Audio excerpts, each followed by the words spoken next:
the sleek and minimalistic naked from Honda that is widely regarded as one of the best all-rounders in the class, the CB650R, up against the stylish modern classic from Triumph that's garnered a lot of love in the last few years, the Trident 660.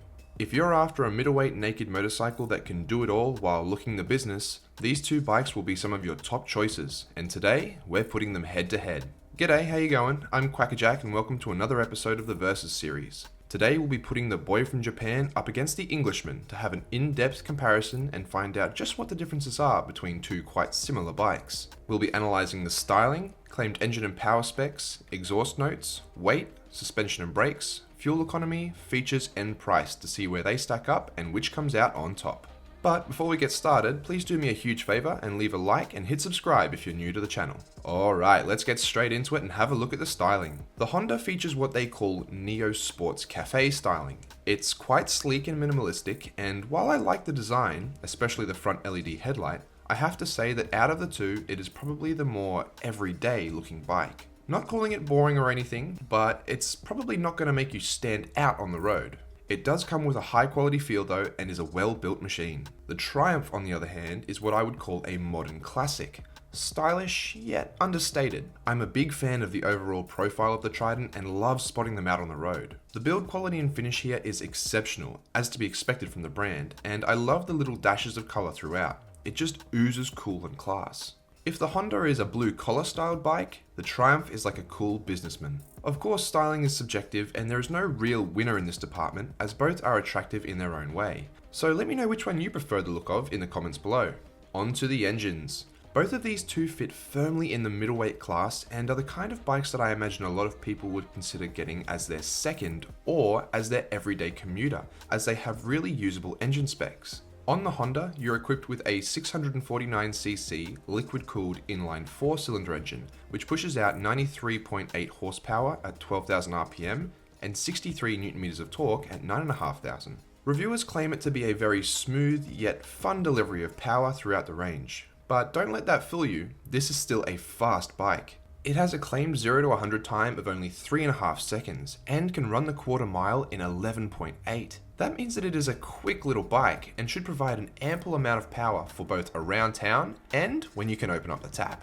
There have been claims though that it can be a little buzzy up in the higher RPMs. Over on the Triumph is a different setup. Here you have a 660cc inline 3-cylinder engine. This motor was originally based on the Street Triple but has been heavily modified and here produces 81 horsepower at 10,250 RPM and 63.7 Nm of torque at 6,000. That means that it can reach 100 km an hour in only 4 seconds and run the quarter mile in just 12.5. The Trident produces majority of its torque much lower down in the range, which means that while it may not be as fast, it will still feel very punchy. It's also important to note that here in Australia, only the restricted Lambs models are available to purchase and will be limited to around 47 horsepower from the shop. This of course can be de-restricted later on, but should be kept in mind when considering them. Overall though, for the full powered models, the Honda does come out on top in the engine and power department, having an extra cylinder, producing around 13 more horsepower and being the faster overall bike. However, both are meant to be an absolute hoot to ride on the road, and I doubt you'd be feeling shortchanged by either. Let's also have a listen to the stock exhausts of each.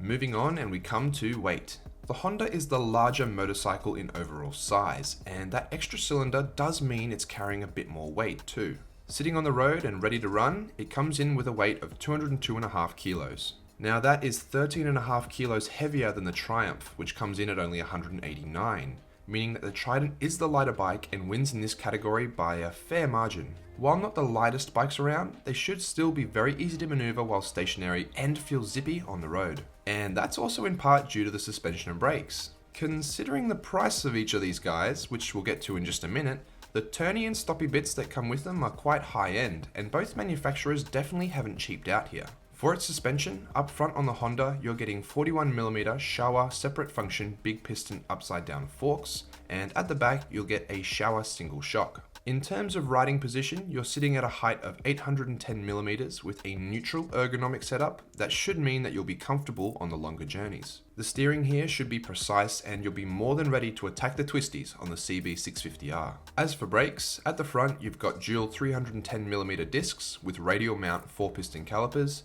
and at the rear a single 240mm disc. The Honda also comes with ABS as standard. For the Trident 660 suspension, at the front are again Showa 41mm upside down separate function forks, and at the back a Showa monoshock rear suspension unit with preload adjustment. Featuring quite a similar upright riding position to the Honda, the seat height here is a little lower at 805mm. Reviewers claim the handling on the Trident to be more than capable and providing a fun place to be through the curves. For its brakes, up front are Nissan 2-piston sliding calipers, biting twin 310mm discs, while at the rear is a Nissan single-piston sliding caliper on a single 255mm disc. The Trident also comes with ABS as standard.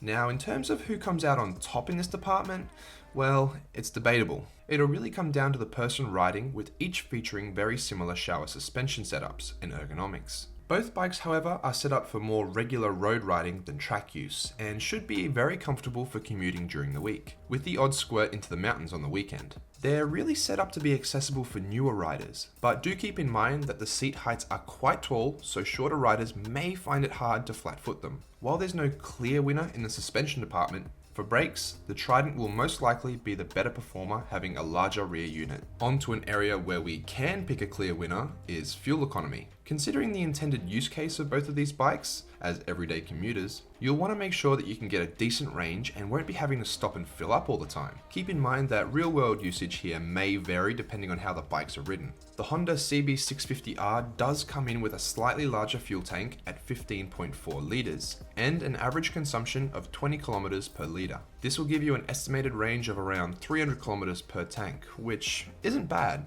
The Triumph Trident though, while having a slightly smaller 14-litre tank, will get you the better mileage. With a claimed average consumption of 25.5 kilometers per litre, this should give you an estimated range of around 350 k's per tank. Now, of course, real-world variables like rider size, type of riding, and so on can affect these numbers, but it makes sense that the one with the smaller overall engine, having one less cylinder, will be better in the fuel department, and that makes the Triumph the winner in this category. Now let's talk about features. Both manufacturers have done a solid job of endowing their machines with a good amount of extras, and I don't think you'd be feeling shortchanged by either. On the Honda, the notable features include high quality finish, LCD instrument panel, full LEDs, ABS, Honda selectable torque control, assistant slipper clutch, and the funky styling including Y-spoke aluminium wheels. Like I said, a pretty good amount of features here, and for the intended audience and riding style, you have about everything you need. Although I have to say that the LCD dash does seem a bit dim and may be hard to read in direct daylight. The Triumph, on the other hand, gives you everything you need and then a bit more. The notable features here are great overall fit and finish, 2 rider modes which are road and rain, color TFT display, adjustable traction control, fly-by-wire throttle, ABS, full LEDs, self-cancelling indicators, an immobilizer, assistant slipper clutch, and adjustable levers. The Trident 660 triumphs over the Honda in this category, giving you more features overall. Both bikes also have a long list of accessories that can be added to really spec up the machines too, if your heart so desires. That will raise the price though, so let's have a look at what it'll cost for just the bikes. From the shop, here in Australia, the Honda CB650R will have a right-away price of $12,652 and will be the cheaper of the two bikes. Even though the Trident is the baby of the Triumph lineup, it is still costing $13,150 right away here in Oz. So in the price department, the Honda is the winner, being around $500 cheaper than its competitor. And that's enough to throw in a few extra goodies to the bike too, and spec it up past the level of the Triumph. So at the end of the day, you can't really go wrong choosing between these two. The Honda will be the slightly cheaper, faster and more powerful motorbike, where the Triumph will be arguably the more classy, lighter and well-specced one. Both should be a lot of fun on everyday roads and make for comfortable commuters. So I guess the question is, which one would you have? Even though the Honda is more powerful, I think for my money, I'd be taking the Triumph. I just love the way it looks and appreciate all those little extra features. But leave a comment down below telling me which one you would have. And while you're there, leave a suggestion for which two bikes you'd like to see go head to head next. Thanks again for watching, guys, and until next time, see ya.